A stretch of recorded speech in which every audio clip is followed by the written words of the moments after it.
أعوذ بالله من الشيطان الرجيم. بسم الله الرحمن الرحيم.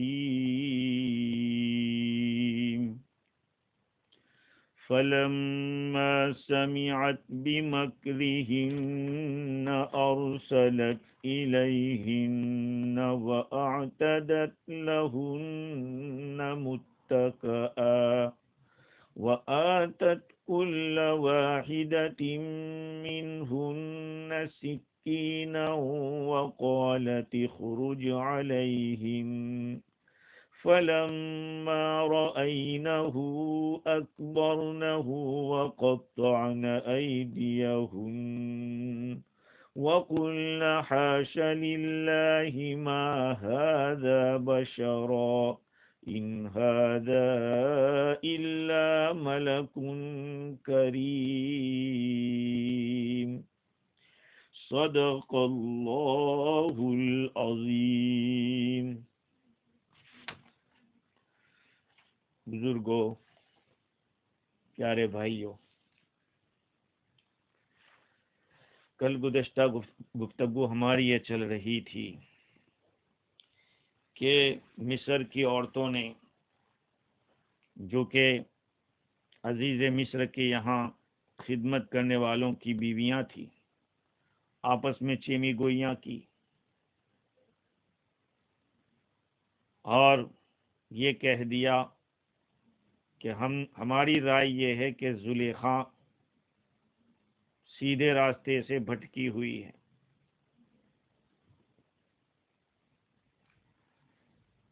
اور اس میں کوئی شک نہیں کہ عشق اور محبت چیز ہی ایسی ہے کہ جب کسی کے دل میں گھر کر جاتی ہے تو اس آدمی کی حالت دیگرگوں ہو جاتی ہے. محبت اصل میں نام ہے کسی اچھی چیز کی طرف مائل ہونا. امر جمیل کی طرف میلان کا نام محبت ہے، اور جب یہ بہت زیادہ بڑھ جاوے تو اس کو عشق کہتے ہیں. کل میں نے اس کے درجات بتلائے تھے.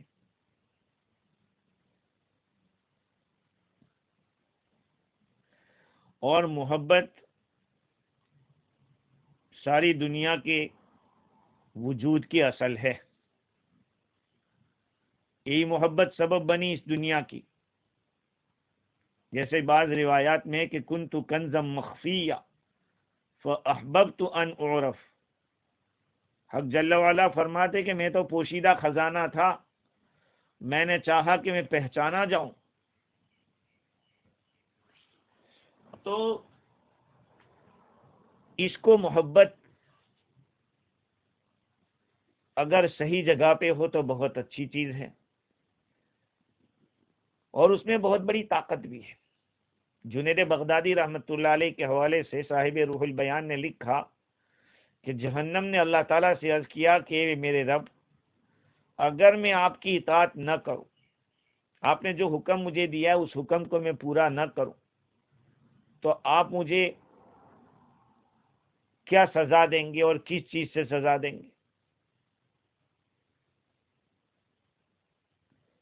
اللہ تعالیٰ نے فرمایا کہ ہاں، میں تیرے اوپر اپنی جو بڑی آگ ہے اس کو مسلط کر دوں گا. تو جہنم نے کہا کہ مجھ سے بھی زیادہ کوئی بڑی آگ ہے؟ اللہ تعالیٰ نے فرمایا کہ ہاں، نارو محبتی، میری محبت کی آگ، جس کو میں اولیاء مومنین کے دلوں کے اندر میں بٹھاتا ہوں. ہاں، اس کی سوزش الگ ہوتی ہے. یحییٰ بن معاذ رحمت اللہ علیہ فرماتے کہ اگر مجھے سزا دینے کا گورنر مقرر کیا جائے، سزا دینے کا ذمہ دار بنا دیا جائے، تو میں کسی عاشق کو سزا نہیں دوں گا. کسی عاشق کو سزا نہیں دوں گا، اس لیے کہ ایک اضطراری گناہ ہے، وہ اختیاری گناہ نہیں ہے. لأنه ذنب اضطرار لا ذنب اختیار. اسی لیے بعض روایات میں آیا کہ من عشق فعف وکتم ثم مات مات شہیدا، جو آدمی عاشق ہوا اور عشق کے اندر پاک دامن رہا، آج تو عشق نہیں ہوتے، سب فسق ہوتے، دل لگ جاتا ہے تو وہ ایک اندر جو جوش ہوتا ہے وہی تک، صحیح معنی میں محبت نہیں ہوتی اور ملاوٹ سے خالی نہیں آج کی محبت۔ تو خالص اللہ کے لیے جو محبت ہوتی ہے، عشق رسول جو ہوتا ہے، کہا کہ ایسی عشق کا بدلہ ملے گا۔ تو اگر کسی نے کسی سے محبت کی اور محبت میں پاک دامن رہا اور اس نے چھپایا، پھر اگر انتقال ہوگا تو وہ شہید کی موت مرے گا۔ خیر، تو لوگوں نے ملامت کرنا شروع کر دیا زلیخا کو، اور یہ لوگوں کا ملامت کرنا، لوگوں کا گمراہ کہنا، یہ کمال محبت کی بات ہے۔ اللہ رب العزت جب کسی بندے سے کو اپنا خاص بندہ بناتے ہیں تو لوگوں کے دلوں سے اللہ تعالی کی جو ذاتی محبت ہوتی ہے اس کی وجہ سے اللہ تعالیٰ اس کو اٹھا لیتے ہیں، ایک غیرت کی وجہ سے اللہ تعالیٰ کو غیرت آتی ہے۔ تو آپ دیکھیں گے کہ جتنے اللہ والے ہیں، صاحب حال ہیں یا اصحاب کشوف ہیں، لوگ ان کی برائی کرتے ہیں، ان کو عار دلاتے ہیں، جبکہ وہ لوگ عام لوگوں سے حد میں آگے بڑھے ہوئے تھے، ان کا اللہ سے ایسا تعلق ہوتا ہے۔ جیسے کہ کل میں نے کہا تھا کہ کل مسک بین الدماء، مشک خون کے اندر تیار ہوتا ہے، ناف کے اندر تیار ہوتا ہے، لیکن اور جو خون جمع ہوتا ہے ہرن کے نافے کے اندر، وہیں پہ مشک تیار ہوتا ہے۔ خیر، تو بات یہاں تک پہنچی تھی کہ ان لوگوں کی چیمی گوئیاں زلیخا کو معلوم ہو گئی کہ مجھے اس طرح سے تانا دیا جا رہا ہے اور میرے بارے میں ایسی چیمی گوئیاں ہو رہی ہے۔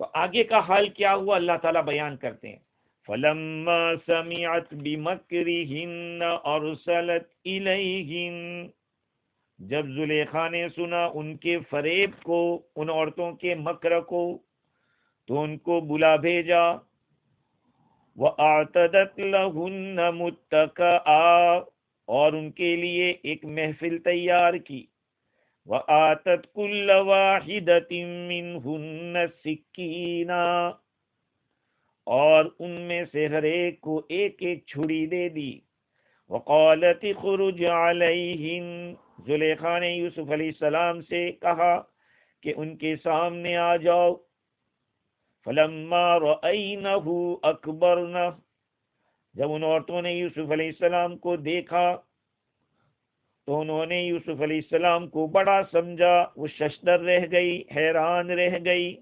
وقطعن ایدیہن، اور انہوں نے اپنے ہاتھوں کو کاٹ ڈالا، وقلنا حاش للہ ما ھذا بشرا، اور کہنے لگی کہ اللہ کی قسم یہ کوئی انسان نہیں ہے، ان ھذا الا ملک کریم، یہ تو کوئی بزرگ فرشتہ ہے، کوئی معزز فرشتہ ہے۔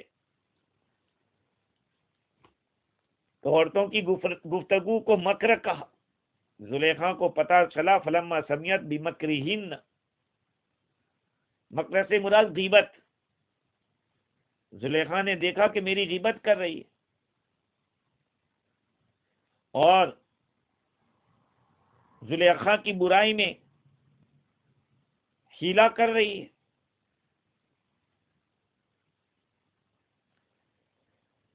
کہا تو یہ گیا تھا کہ راز کو چھپا کے رکھنا، لیکن قرطبی کہتے ہیں کہ زلیخا نے ہی ان کو بتلا دیا اور سب سے کہا تھا کہ کسی کو کہنا مت، لیکن انہوں نے راز کو ظاہر کر دیا، اسی کو مکر کہا۔ امام رازی نے لکھا ہے کہ اصل میں ان عورتوں نے چپکے جو بات کی تھی اس کا ایک مقصد تھا، وہ بھی چاہتی تھی کہ یوسف علیہ السلام کو دیکھ لیں اور آپ کے چہرے کی طرف نظر کر لیں۔ اس بات کو انہوں نے ظاہر نہیں کیا، دوسرا پہلو ظاہر کیا وہ زلیخا کی برائی کا، کیونکہ وہ جانتی تھی کہ اگر وہ لوگ اس طرح کی بات کرے گی تو زلیخا یوسف کو ان کے سامنے پیش کریں گے تاکہ زلیخا اپنے عذر کی تمہید قائم کر سکے کہ اب بتاؤ ایسے لڑکے کو دیکھ کے کیا ہوگا. اس لیے ان کا مکر کہا گیا بمکرہن. اور امام رازی نے ایک اور وجہ بھی لکھی ہے کہ عزیز کی بیوی نے، امراۃ العزیز نے، یہ راز ان لوگوں کے پاس رکھا تھا. یوسف علیہ السلام سے جو زلیخا کو محبت تھی، اس محبت کے راز کو چھپایا تھا ان عورتوں کے پاس، اور ان کو کہا تھا کہ تم چھپا کے رکھنا، لیکن انہوں نے چھپایا نہیں اور ظاہر کر دیا. اسی کو مکر کہا. اور غیبت کہتے ہیں، اس کو بھی مکر کہتے ہیں، کیونکہ وہ بھی چھپ کے کسی کے بارے میں برائی کی جاتی ہے. یہاں بھی انہوں نے غیبت کی تھی. تو یہ 3 وجہ امام رازی نے لکھی ہے. فلما سمعت بمکرہن، ان عورتوں نے چھپا کر جو باتیں کی تھی زلیخا پر تان کر کے، گویا اپنی پارسائی کا اظہار کر رہی تھی کہ ہم تو کتنی نیک ہیں. حالانکہ حضرت یوسف علیہ السلام کی بے مثال حسن و جمال کا جو شہرت تھی جو لوگوں میں، جس کسی کے کان میں وہ بات پڑتی تھی آپ کی دید کا شوقین ہو جاتا تھا، ان کے دل کے اندر دید کا اشتیاق چٹکیاں لیتا تھا. تو اس میں کچھ بعید نہیں کہ زلیخا پر تان و تشنی اور نکتہ چینی کرنے کا مقصد بھی یہی ہو کہ زلیخا کو غصہ دلا دے اور ایسی حرکت پر آمادہ کرے جو یوسف علیہ السلام کے دیدار کا سبب بن جائے، یا یہ کہ یوسف علیہ السلام کے بارے میں زلیخا کے دل میں نفرت پیدا کر دے. یہ علامہ عثمانی نے لکھا ہے کہ اگر اس طرح کی بات کریں گے کہ غلام سے دل لگا رہی ہے تو اتنی بڑے آدمی کی بیوی ہو کے، تو اگر زلیخا کے دل میں یوسف علیہ السلام کے بارے میں نفرت پیدا ہو جائے گی تو پھر اپنی طرف مائل کرنے کا موقع ہو جائے گا.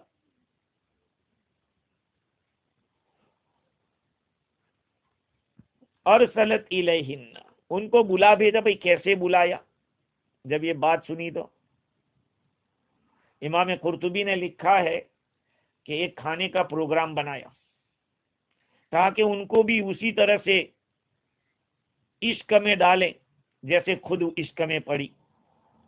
حضرت مجاہد حضرت ابن عباس رضی اللہ عنہ کے حوالے سے نقل کرتے ہیں کہ امراۃ العزیز نے زلیخا نے یوسف عزیز مصر سے پوچھا کہ میں کچھ کھانا پکا کر کھلانا چاہتی ہوں، لوگوں کو دعوت دینا، ان عورتوں کو بلانا چاہتی ہوں.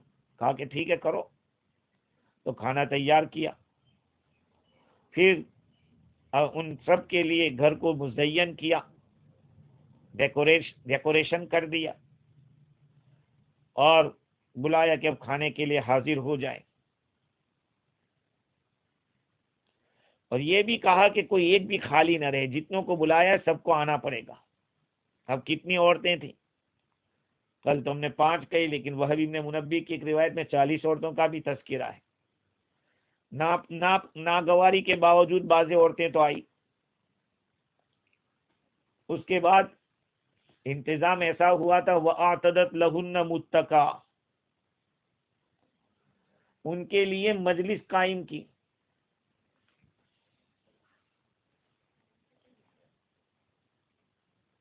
کھانے کے لیے انواع و اقسام کی چیزیں تھی، جس میں بعض ایسی اشیاء بھی تھی کہ جن کو کاٹنے کے لیے چاقو کی ضرورت پڑے. میوے بھی رکھے گئے، ہر ایک عورت میں کے ہاتھ میں ایک ایک چاقو بھی دے دیا گیا.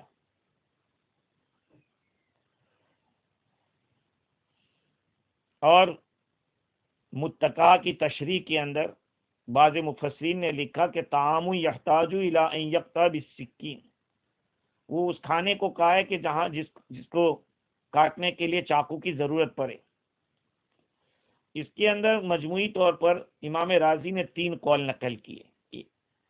متقا کے معنی ٹیک لگا کر بیٹھنے کی جگہ، سہارا جس کا لگایا جائے آرام سے بیٹھ کر، اور متقا کے ایک معنی اسی کھانے کو کہتے ہیں، اور متقا کے ایک معنی اترج، چکوترا ہمارے یہاں سمجھ لیجیے، ہمارے فجی کے اندر اس کو چکوترا کہتے ہیں۔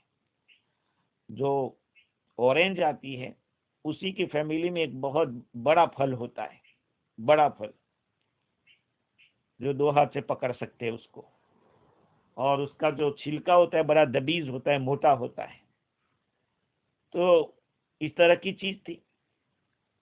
خلاصہ کلام یہ ہے کہ زلیخا نے ان سب عورتوں کو دعوت دی اور ہر ایک کے لیے مجلس تیار کی، ہر ایک کی بیٹھنے کی جگہ مقرر کی، ہر ایک کو ایک ایک چاقو دیا تاکہ میوہ کھا سکے اور گوشت کو کاٹا بھی جا سکے۔ اگر گوشت پکا ہے تو اس کو بھی کاٹنے کے لیے کبھی ضرورت پڑتی ہے۔ پھر اس نے حکم دیا یوسف علیہ السلام کو نکلنے کا۔ بعض تفسیر کی کتابوں میں لکھا ہے کہ زلیخا نے سب سے کہہ دیا تھا کہ جب تک میں تم کو بتاؤں نہیں وہاں تک کوئی کھانا شروع نہ کرے، اور اپنی خادمہ سے یہ بتلایا کہ میں جب تجھے کہوں کہ ایل کو بلاؤ تو یوسف کو بلا لانا۔ یہ ایل ایک ان کے بت کا نام تھا جس کی وہ لوگ پوجا کرتے تھے، اور اس وقت یوسف علیہ السلام مٹی میں کچھ کام کر رہے تھے۔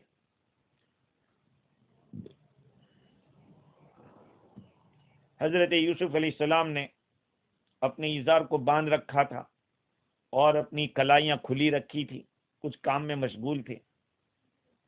خادمہ سے کہا کہ جب میں کہوں کہ ایل کو بلا، یعنی ایل اصل میں اللہ کا ایک نام ہے، ایل جیسے اسرائیل، حضرت یعقوب علیہ السلام، اسر کے معنی عبد، ایل کے معنی اللہ کا بندہ۔ تو ایل کہا کہ میں جب تجھے کہوں کہ ایل کو بلا، یعنی اللہ کو بلا، تو تم یوسف کو لے آنا۔ تو خادمہ کو آواز دی کہ ایل کو بلاؤ۔ وہ ساری عورتیں حیران رہ گئی کہ یہ کس کو بلا رہی ہے، کیسے آئے گا۔ خادم اوپر منزلے پہ چڑھا اور وہ چڑھی اور یوسف علیہ السلام کو آواز دی۔ جب یوسف علیہ السلام وہاں سے نیچے اتر رہے تھے تو زلیخا نے آرڈر دیا کہ اب کاٹ کے کھاؤ۔ جتنی بھی عورتیں سب ساتھ میں تھی، انہوں نے کھانا شروع کیا کاٹ کے۔ ابھی کاٹنا شروع کیا، اتنے میں کتنوں نے اپنی انگلیوں کو زخمی کر ڈالا۔ اب یہاں سوال ہوتا ہے کہ چاقو والی تدبیر کیوں اپنائی اور کوئی تدبیر نہیں؟ تو اس کا جواب یہ ہے کہ زخم ایک ظاہری علامت ہے، دل میں کیا ہے وہ تو کوئی نہیں جان سکتا۔ کبھی کبھی آدمی تجاہل عارفانہ بھی رکھتا ہے، دل میں ہوتے ہوئے باہر کچھ ظاہر کرتا ہے، لیکن یہ چاقو والی جو علامت تھی وہ تو ظاہر ہو ہی جائے گی، خون نکلے گا، پتی کی ضرورت پڑے گی، دوائی کی ضرورت پڑے گی۔ تو زخم ایک ظاہری علامت بنے گا اور وہاں کسی قسم کا بہانہ نہیں چل سکے گا۔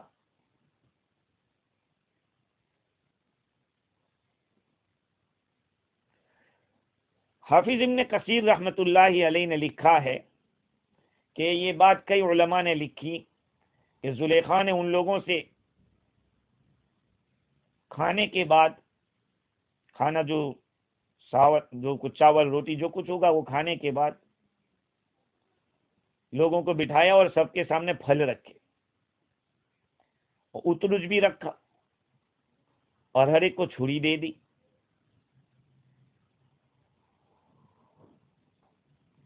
اس وقت اس نے زلیخا نے پوچھا کہ کیا تم لوگ یوسف کو دیکھنا چاہتی ہو؟ کہا کہ ہاں دیکھنا چاہتے ہیں، بالکل۔ حضرت یوسف علیہ السلام کو بلانے بھیجا اور ان کو حکم دیا کہ ان عورتوں کے سامنے آوے۔ جب یوسف علیہ السلام ان کے سامنے تشریف لائے تو ہر ایک نے اپنی انگلیوں کو زخمی کر دی، اپنے ہاتھوں کو، بعضوں نے انگلیاں بھی لکھائے۔ پھر حضرت یوسف علیہ السلام کو حکم دیا کہ واپس چلے جائیں۔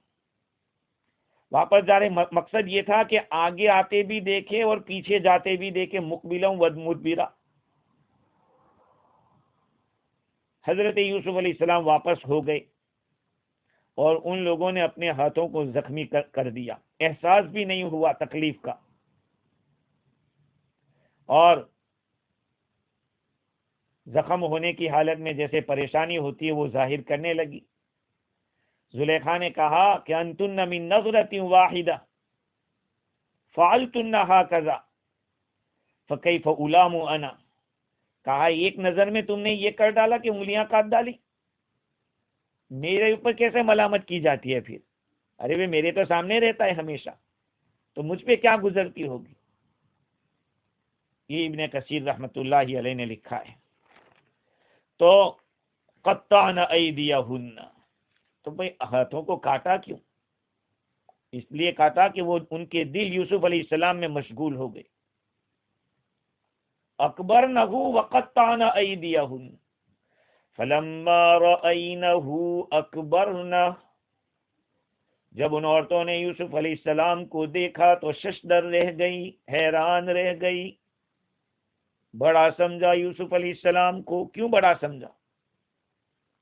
بعض حضرات نے تو یہ ترجمہ کیا، تشریح کی کہ اکبر نہ ہو یعنی سب بڑی ہو گئی۔ بڑی کیسے ہوگی؟ یعنی سب کو حیض جاری ہو گیا، حیض سب کو آنے لگا، کیونکہ وہی علامت ہوتی ہے بالغہ ہونے کی کہ منتھلی شروع ہو گیا سب کو۔ آخر کیا وجہ تھی کہ یوسف علیہ السلام کو دیکھ کر ان کا یہ حال ہوا؟ اکثر مفسرین نے اس بات پر اتفاق کیا ہے کہ حضرت یوسف علیہ السلام کے جمال فائق اور حسن کامل کو دیکھ کر ان کا یہ حال ہوا۔ اور جمال یوسف کے بارے میں کچھ باتیں میں پہلے عرض کر چکا ہوں۔ حضرت یوسف علیہ السلام کا فضل یعنی بزرگی اور آپ کا حسن ایسا ہے جیسے کہ 14ویں رات میں چاند کا حال ہوتا ہے۔ چاند دوسرے دنوں کے مقابلے میں 14ویں کو کیسا ہوتا ہے؟ حضور اکرم صلی اللہ علیہ وسلم کی روایت میں نے اس وقت نقل کی تھی، لیکن راضی نے اس مقام پر نقل کیا ہے کہ حضور صلی اللہ علیہ وسلم فرماتے ہیں کہ جب مجھے معراج کرائی گئی تو میں آسمان کے اوپر گیا، دیکھا یوسف علیہ السلام کے پاس سے گزرا، جبریل امین سے میں نے دریافت کیا کہ یہ کون ہے؟ کہا یہ یوسف ہے۔ صحابہ نے عرض کیا کہ اللہ کے رسول کیف رأیتہ، آپ نے یوسف علیہ السلام کو کیسا دیکھا؟ حضور نے فرمایا کالقمر لیلۃ البدر، جیسے کہ چاند۔ دیکھو حضور اکرم صلی اللہ علیہ وسلم کے حسن میں یوسف علیہ السلام کی حسن میں بہت بڑا فرق ہے۔ یوسف صبیح وانا ملیح، جہاں تک وائٹنس دیکھنے جاتے ہیں تو حضرت یوسف علیہ السلام کے اندر وائٹنس زیادہ تھا، لیکن کشش جس کو کہتے ہیں اٹریکٹیو ہونا، یہ حضور اکرم صلی اللہ علیہ وسلم کے اندر زیادہ تھا۔ آپ کا کلر گیہوں کلر کا کلر تھا حضور صلی اللہ علیہ وسلم کا، لیکن آپ صلی اللہ علیہ وسلم میں کھینچاؤ، آدمی ایسے ہی کھینچا چلا جاتا تھا۔ اسی کو کہتے ہیں ملاحت، ایک ہوتی ہے صباحت، ایک ہے ملاحت۔ خیر، ارے جیسے بعض لوگوں کو میٹھا بہت پسند ہوتا ہے اور بعض لوگوں کو تیکھا زیادہ پسند ہوتا ہے، اس لیے کہ جو نمکین ہوتا ہے اس میں دونوں چیزیں ہوتی ہیں۔ خیر، تو ایک حسنہ کو حضور صلی اللہ علیہ وسلم نے اس طرح بیان کیا کہ 14ویں رات کا چاند۔ بعض روایات میں یہ بھی ہے، امام راضی لکھتے ہیں کہ جب مصر کی گلیوں سے یوسف علیہ السلام گزرتے تھے تو دیواروں کے اوپر آپ کا چہرہ چمکتا تھا، جیسے کہ سورج کی روشنی ہو، آسمان سے گر رہی ہو اور کسی دیوار ایسی کانچ کی ہو، اس پہ کیسے چمکتا ہے۔ اور چوتھی بات راضی نے لکھی کہ حضرت یوسف علیہ السلام، آدم علیہ السلام جس دن اللہ تعالیٰ نے ان کو پیدا کیا تھا، اللہ تعالیٰ نے آدم علیہ السلام کو پیدا کیا، اس وقت جو حال تھا یوسف علیہ السلام اس طرح کے تھے۔ اور عبداللہ ابن عباس رضی اللہ تعالیٰ عنہما کی ایک روایت ہے جس میں رسول اکرم صلی اللہ علیہ وسلم فرماتے کہ مجھے جبریل نے فرمایا، عرض کیا، قال علی جبریل، مجھ سے جبریل نے عرض کیا کہ ان اردت ان تنظر من اہل الارض شبیہا بیوسف فانظر الی عثمان ابن عفان، اگر زمین والوں میں کسی کو یوسف علیہ السلام کے مشابہ دیکھنا چاہتے ہو تو عثمان ابن عفان کو دیکھو، جو آقا صلی اللہ علیہ وسلم کے داماد ہیں، دو بیٹیوں کی، ایک کے بعد دوسری۔ اور بعض روایات میں یہ بھی ہے کہ هو اشبہ الناس بجدک ابراہیم و ابیک محمد، کہ وہ لوگوں میں تمہارے دادا ابراہیم اور تمہارے ابا محمد صلی اللہ علیہ وسلم سے زیادہ مشابہ ہے۔ یہ بات آپ صلی اللہ علیہ وسلم اپنی دختر نیک اختر حضرت رقیہ بنت رسول اللہ صلی اللہ علیہ وسلم جو زوجہ عثمان رضی اللہ عنہ تھی ان سے بات کر رہے تھے۔ یہ باتیں تفسیر روح البیان کے اندر موجود ہیں۔ تو اکبر نہ ہو، حضرت یوسف علیہ السلام کو بڑا سمجھا۔ تفسیر روح البیان میں لکھا ہے کہ حق تعالی نے اس آیت کریمہ کے ذریعے محبت کے جو مدعی ہیں ان کی سرزنش کی ہے کہ ایک مخلوق دوسری مخلوق کے دیکھنے کے اندر اس درجے تک پہنچ سکتی ہے کہ انگلیوں اور ہاتھوں کے کٹنے کا احساس تک نہ ہو، جبکہ تم لوگ جمال خالق رب کائنات کے جمال کے اندر مشاہدہ کر رہے ہو، تو پھر تم کیسے اپنے آپ کو محسوس نہیں کرتے اور اس کا آپ کو کیوں احساس نہیں ہوتا ہے؟ اللہ تعالیٰ نے جتنے انبیاء علیہ السلام کو بھیجا سب کے سب حسین تھے۔ چنانچہ روح البیان میں کہ ما بعث اللہ نبیا الا حسن الوجہ حسن الصوت، اللہ تعالیٰ نے جس کسی نبی کو زمین پر بھیجا اس کی شکل بھی خوبصورت اور آواز بھی خوبصورت۔ وکان نبیکم احسنہم وجہا واحسنہم صوتا، اور حضور اکرم صلی اللہ علیہ وسلم ان سب کے اندر زیادہ حسین چہرے کے اعتبار سے اور زیادہ حسین آواز کے اعتبار سے۔ تو ان لوگوں نے حضرت یوسف علیہ السلام کو دیکھ کر اپنی انگلیاں کاٹ لی۔ تو انگلیاں کاٹنا تو اتنی بڑی بات نہیں، کوئی لوگ پاگل ہو جاتے ہیں، اپنا دماغی توازن کھو دیتے ہیں۔ یہ تو میں یہ عرض کر رہا تھا، ایک بات رہ گئی کہ حضرت یوسف علیہ السلام کو انہوں نے بڑا کیوں سمجھا؟ اس لیے سمجھا کہ ان کا حسن دیکھ کر۔ اور راضی کہتے کہ میری رائے یہ ہے کہ نور نبوت اور علامت رسالت اور آپ کے اندر خضوع اور دبدبے کے جو آثار تھے ان آثار کو دیکھ کر ہی وہ لوگ ہکی بکی رہ گئی اور چاقو بجائے پھل پر چلانے کے ہاتھوں پہ چلا دیے۔ تو تفسیر روح البیان کے اندر ایک خاندان کے قبیلے کا نام لکھا ہے، قبیلے عزرہ۔ یہ لوگ محبت کے اندر بہت مشہور تھے۔ ان لوگوں کو عشق کی بیماری بہت زیادہ لگتی تھی اور اسی بیماری میں ان کے نوجوان مر جاتے تھے۔ ان میں سے کسی سے پوچھا گیا کہ بھئی تم لوگ وادی محبت اور وادی مودت میں اتنے زیادہ کیوں منہمک رہتے ہو کہ اسی محبت کی شدت میں تم مر جاتے ہو؟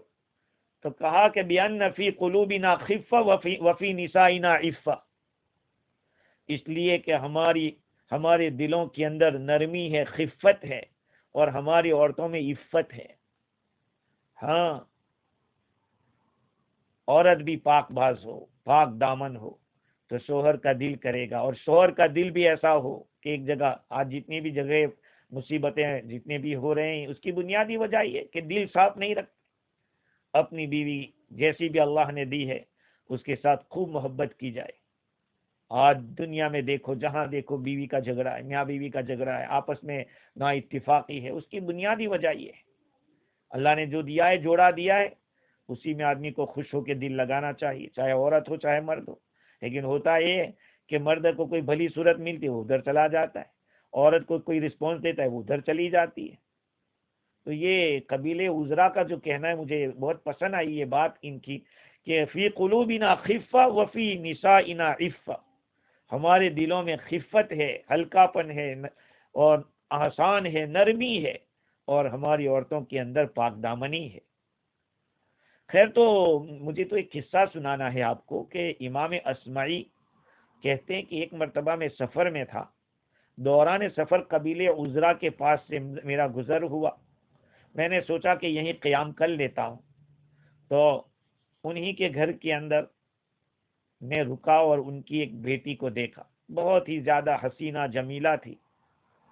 ایک دن میں اس گھر سے باہر تفریح کے نکلا تو کیا دیکھتا ہوں، چکر لگا، میں دیکھ رہا تھا ایک جوان کو دیکھا، بہت ہی زیادہ دبلا پتلا اور کمزور ہو گیا تھا، اور یہ اشعار پڑھتے ہوئے جا رہا تھا، فلا عنکی لی صبر ولا فیک حیلت ولا منک لی بد ولا منک مہرب، مجھے تیرے بغیر صبر نہیں ہوتا، اور تجھ سے ملنے میں کوئی تدبیر نہیں ملتی، اور تیرے بغیر مجھے چارے کار نہیں، اور تجھ سے میں کہیں بھاگ نہیں سکتا۔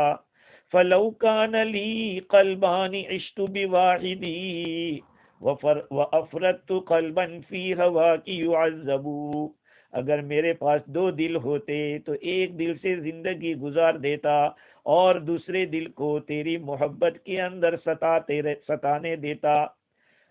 ولی الف باب قد عرفت طریقہ ولکن بلا قلب الی این اذهب، میرے پاس ہزاروں دروازے، اس کے راستے میں جانتا ہوں، لیکن دل کے بغیر کہاں جاؤں۔ یہ پڑھتے ہوئے اشعار گنگناتے ہوئے جا رہا تھا۔ امام اسمعی فرماتے ہیں کہ وہاں ایک جماعت تھی، اس سے میں نے پوچھا کہ بھئی یہ جوان ہے کون اور اس کا کیا حال ہے؟ تو کہا کہ جس گھر میں آپ رکے ہیں اس گھر میں ایک لڑکی ہے، اس کا یہ عاشق ہے، اور وہ لڑکی اس لڑکے کے چچا کی بیٹی ہے، چچیری بہن ہے، اور 10 سال ہو گئے ایک دوسرے کا چہرہ نہیں دیکھا۔ امام اسمعی فرماتے ہیں کہ میں اپنے میزبان کے گھر پہنچا اور اس نوجوان کے ماموں سے میں نے پوچھا اس بیٹی کے بارے میں، تقریر کی میں نے، تو میں نے اپنے دل میں کہا کہ عرب حضرات ہے وہ مہمان نوازی کے بہت ہی زیادہ خیال کرتے ہیں اور مہمان کی بات کو ٹالتے نہیں ہیں۔ تو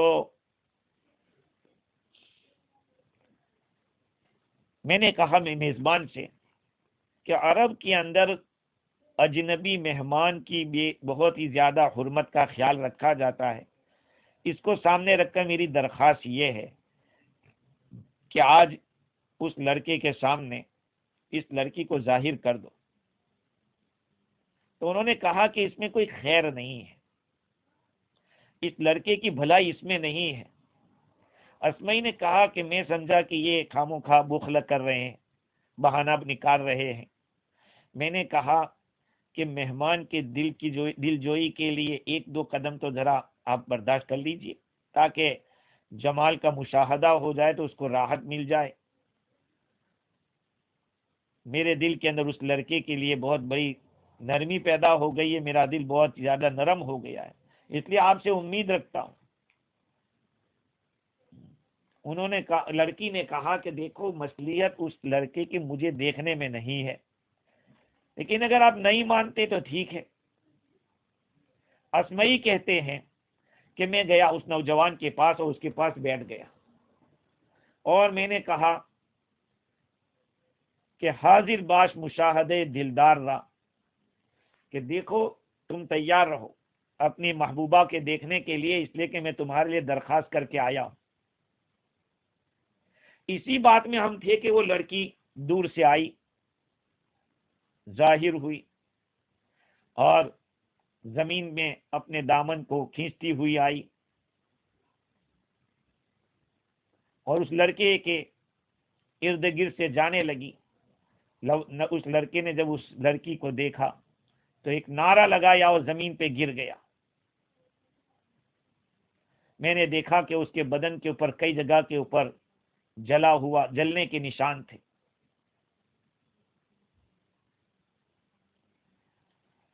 اور جب میں تو واپس آیا تو اس لڑکی نے کہا کہ آج اس لڑکے نے جو کچھ بھی پایا یا جو کچھ بھی اس کو تکلیف ہوئی وہ آپ کی وجہ سے ہوئی۔ تو دیکھیے محبت چیز ایسی ہے، ہوش اڑ جاتے ہیں آدمی کے۔ یوسف علیہ السلام کو جب ان عورتوں نے دیکھا تو اپنے ہاتھ کاٹ دیے۔ وَقُلْنَا حَاشَ لِلَّهِ مَا هَذَا بَشَرًا، اور انہوں نے کہا کہ اللہ کی قسم یہ کوئی انسان نہیں ہے۔ مَا هَذَا لِلَّهِ مَا هَذَا بَشَرًا، قلنا حاشا للہ. یہ حاشا کا جو لفظ ہے تفسیر مظہری کے اندر لکھا ہے کہ اس میں اللہ تعالیٰ کی پاکی بیان کی جاتی ہے. اللہ عاجز نہیں ہے. اللہ کی قدرت کے اوپر تعجب کرتے ہوئے مخلوق میں غور و فکر کر کے حاشا للہ ما ھذا بشرا، یہ کوئی انسان نہیں ہے. کیا مطلب؟ ان الفاظ کے ذریعے حضرت یوسف علیہ السلام کے ایک عظیم حسن کا اس بات ہے. امام راضی لکھتے ہیں اس مقام کے اوپر کہ ما ھذا بشرا ان ھذا الا ملک کریم. یہ عورتوں نے جو کہا ہے کہ یہ تو ایک معزز فرشتہ ہی ہے یا بزرگ فرشتہ ہی ہے، یہ بات عورتوں نے اس لیے کہی کہ لوگ جانتے ہیں کہ زندہ لوگوں میں سب سے زیادہ خوبصورت فرشتے ہوتے ہیں اور زندہ لوگوں میں سب سے زیادہ بد شکل شیطان ہوتے ہیں.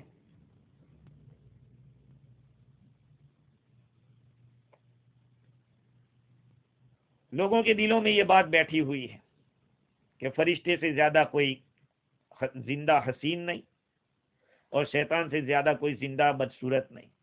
اسی لیے اللہ تعالیٰ نے جہنم کی صفت میں کیا کہا؟ طلعها كأنه رؤوس الشیاطین، شیطان کے سر کی طرح ہوں گے. تو اس لیے عورتوں نے یہ بات کہی. اور دوسری وجہ یہ ہے جو امام راضی فرماتے کہ میرے نزدیک یہ زیادہ راجح ہے، وہ یہ ہے کہ فرشتے تمام قسم کی شہوتوں سے پاک ہوتے ہیں. ان کے اندر غصہ نہیں ہوتا، وہم اور خیال نہیں ہوتا. ان کا جو کھانا ہے وہ اللہ کی توحید ہے، ان کا جو پینا ہے وہ اللہ کی ثنا ہے. جب ان عورتوں نے یوسف علیہ السلام کو دیکھا، یوسف علیہ السلام نے ان کی طرف چندہ التفات نہیں، بالکل دیکھا نہیں.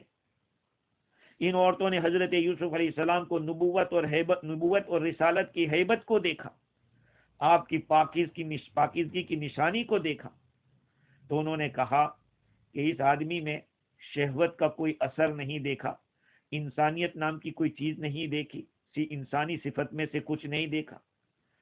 ایسا لگا کہ یہ تو انسانوں کی جتنی بھی صفات انسان میں ہوتی ہے اس سے پاک ہے اور انسان کی صفت سے نکل کے یہ فرشتوں کے اندر داخل ہو گیا ہے. یہاں پر ایک سوال ہوتا ہے کہ ان عورتوں نے انسان سے بڑھ کے فرشتے کا نام لیا، تو کیا فرشتے انسان سے افضل ہے؟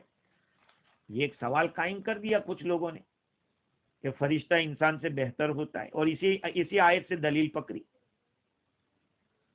تو اس کا جواب یہ ہے کہ یہ جو عورتوں نے کلام کیا ہے وہ حضرت یوسف علیہ السلام کی بڑائی بیان کرنے کے لیے کیا ہے.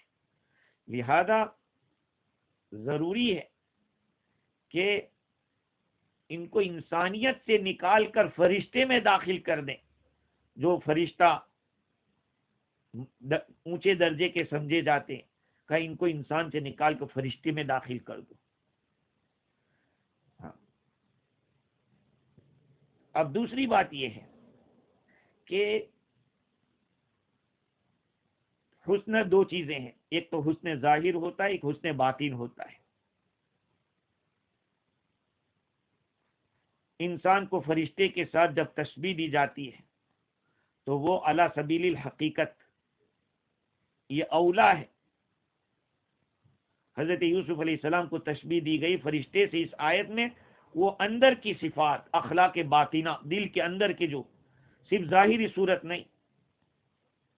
جب یہی بات ہے تو پھر ظاہری بات ہے کہ اس معاملے میں کہ کھانا نہ چاہیے، پینا نہ چاہیے، بیوی نہ چاہیے، بچے نہ ہو، یہ کچھ بھی نہ ہو، اس میں تو فرشتے ہیں ہی افضل. انسانوں کے ساتھ تو ضرورتیں لگی ہوئی ہے، فرشتے اس لحاظ سے افضل ہے تو ان کے کہنے میں کوئی حرج نہیں ہے کہ ما ھذا بشرا، یہ کوئی انسان نہیں ہے، ان ھذا الا ملک کریم، یہ تو ایک معزز فرشتہ ہے. اس کے اوپر تفسیر روح البیان کے اندر علامہ حقی رحمت اللہ علیہ نے لکھا ہے کہ ان ھذا الا ملک کریم، اللہ تعالیٰ فرماتے ہیں یہ ایک معزز فرشتہ ہے۔ کیا مطلب اس کا؟ مطلب اس کا یہ ہے کہ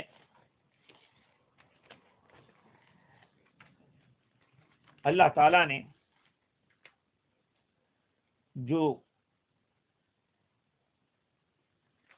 اللہ تعالیٰ کا لطف ہے اور اس کی مہربانی ہے کہ فرشتوں کو ہم دیکھ نہیں پاتے اصلی صورت کے اندر۔ جس شکل میں اللہ تعالیٰ نے فرشتوں کو پیدا کیا ان کی اصلی شکل میں ہم نہیں دیکھ سکتے، اس لیے کہ وہ بہترین اچھی شکل میں ہے۔ اگر ہم ان کو دیکھتے تو ہماری آنکھیں اڑ جاتی، ہماری روحیں نکل جاتی، برداشت نہیں کر سکتی تھی۔ حضور اکرم صلی اللہ علیہ وسلم نے جبریل امین کو بعثت کے شروع کے اندر اصلی شکل میں دیکھا تو آپ بے ہوش ہو گئے۔ زندگی میں 2 مرتبہ حضور نے دیکھا ہے جبریل امین کو اصلی شکل میں۔ جب بے ہوش ہو گئے پھر جبریل امین انسان کی شکل میں آنے لگے، اور اسی لیے بہت اچھی بات لکھی کسی جگہ میں نے پڑھی تفسیر روح البیان میں ہی، کہ آپ صلی اللہ علیہ وسلم کو وحی کی ابتدا جو ہوئی ہے وہ خواب کے ذریعے ہوئی، تاکہ فرشتوں سے مانوسی انسیت ہو سکے، انس حاصل کر سکے۔ اگر انس نہیں ہوگا تو انسانی قوہ اس کو برداشت نہیں کر سکیں گے۔ اچانک فرشتے کو دیکھنا انسان کے، چونکہ حضور بھی تو انسان تھے، بشر تو تھے، انسان تو تھے، آپ کی بیوی تھے، بچے بھی تھے، تو اچانک فرشتے کو دیکھنا انسان کی آنکھ برداشت نہیں کر سکتی۔ تو اللہ تعالیٰ نے 6 مہینے تک اس طرح سے چلایا کہ خواب کے اندر چیز دکھائی جاتی تھی اور پھر وہی چیز دن میں نظر آتی تھی۔ خیر، تو اللہ تعالیٰ نے اس آیت کریمہ کے اندر اس بات کو بیان کیا ہے کہ مصر کی عورتوں نے جو کیا تھا اس کے جواب میں زلیخا نے دعوت کی اور سب کو بلایا، اور انہوں جب یوسف علیہ السلام کو دیکھا تو وہ تو ہکی بکی رہ گئی اور اپنی انگلیاں کاٹ ڈالی، اور یہ کہنے لگی کہ اللہ کی قسم یہ کوئی انسان نہیں، یہ کوئی آدمی نہیں، یہ تو ایک معزز فرشتہ ہے۔ نورانی صورت کے اعتبار سے فرشتہ معلوم ہوتا ہے، جیسے کہ کسی نے خوب کہا ہے کہ قوم اذا قوبلوا كانوا ملائکۃ حسنا وان قتلوا كانوا عفاریتا، یہ ایسے لوگ ہیں کہ جب ان کا مقابلہ ہو تو فرشتے ہوتے ہیں حسن کے لحاظ سے، اور اگر ان سے قتال کیا جاتا ہے تو بڑے ڈینجر ہوتے ہیں، عفریت جنات کی طرح ہوتے ہیں۔